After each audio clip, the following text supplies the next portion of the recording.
नमस्कार, मैं हूं मनोज यादव और आज हम लोग यहां पर उपस्थित हैं एक किसान के खेत में।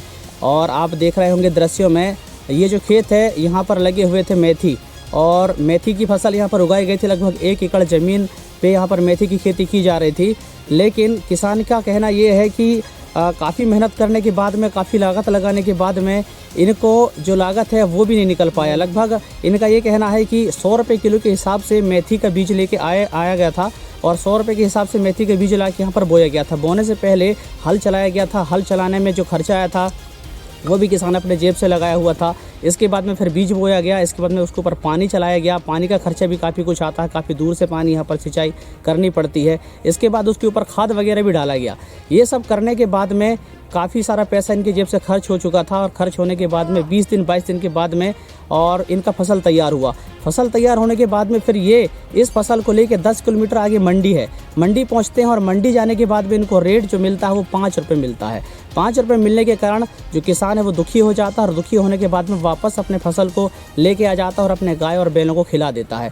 इसी चीज़ों से तंग आकर के किसान क्या है, आप जो देख रहे हैं जिस खेत में यहाँ पर वापस से जितने भी मेथी थे उसके ऊपर जो गाय भैंस थे उनको ला करके चरा लिया गया है, और चराने के बाद में और यहाँ पर वापस से दूसरी खेती करने की इनकी तैयारी चल रही। कहने का ये मतलब है कि हज़ारों रुपये जो इनके जेब से खर्चा हुआ था वो वेस्ट चला गया, और वापस से पूरी जुताई इसकी चल रही खेत की, और जुताई करने के बाद में वापस से दूसरे फसल की तैयारी की जा रही है। तो कहने का मतलब ये है कि भारत देश में आज़ादी के बाद से खेती जो ऐसा व्यवसाय है जिसको आज तक व्यवसाय के रूप में जो प्रॉफिट मिलना चाहिए वो नहीं मिल पाया है, अभी भी पिछड़ा हुआ है। कितने भी बातें कर लें, चाहे कोई राजनेता हो, चाहे कोई सी भी बड़े बड़े नेता हो, कहते तो हैं मंचों से कि हम खेती को लाभ का धंधा बनाएंगे, लेकिन आज तक जो खेती वो लाभ का धंधा नहीं बन पाया है। इस तरीके से आप यहाँ पर खेती कर रहे हैं, और क्या आपको किस तरीके से लाभ हो रहा है कि नुकसान हो रहा है, क्या हो रहा है? हमारा तो नुकसान हो रहा है सर।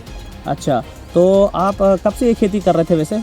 अब खेती तो बहुत दिन हुआ कर थे, या कर अभी देखो उतना लाभ तो मिलता ही नहीं है, ज़मीन में करने खर्चा ज़्यादा आ जाता है। मैंने देखा कि काफ़ी सारे जानवरों को आप यहाँ पर खेत में लेके आए और पूरे मेथियों को गायों को खिला डाले। क्यों करे ऐसे? फिर वो फसल को नहीं मिला रेट तो उसमें हम चरा लिए, और दूसरा फसल के लिए तैयारी के लिए अब जोत रहा है बैल पिया है। अच्छा, अब क्या लगाएंगे? अब इसमें गेहूँ बोएंगे। अच्छा, तो किस तरीके से, क्या आपको लगता है सब्जी के व्यापार में आपको फ़ायदा मिलता है? नहीं, तो भाव नहीं मिलता, इसलिए तो सब्जी का उसमें उपयोग नहीं करते हैं। कीड़ा मकोड़ा भी खा जाते हैं सब्जी को। अच्छा। पेड़ पौधा वो संभर नहीं पाती हैं। बहुत मेहनत तो हम बहुत अच्छी करते हैं दादी। और फसल ना मिलने का रेट के बारे में तो मैं गाय को चरा लिया हूँ। ठीक है, क्या कहना चाहेंगे सरकार से, किस तरीके से आपको सहायता मिलनी चाहिए? अब सरकार, अब आप ही बताओगे कि मेरे को क्या भाई। अब देखो फसल तो हमको मिलता नहीं है, मेहनत ज़्यादा लगाते हैं, पैसा लगाते हैं, बैल बद्धी से खेती करवा रहे हैं। अच्छा, मंडी कितना दूर है यहाँ से? अब भाई मल्ला जा रहे हैं ना। कितना किलोमीटर? मल कितना किलोमीटर? 10 किलोमीटर चलो मल्ला। गाड़ी घोड़ा का खर्चा भी नहीं मिलता है हमारा सब्जी में, कुछ नहीं मिलता। इसे कभी काल नहीं बिका नहीं, रेट नहीं मिलता तो उसको लौटा के ला लेते हैं सर।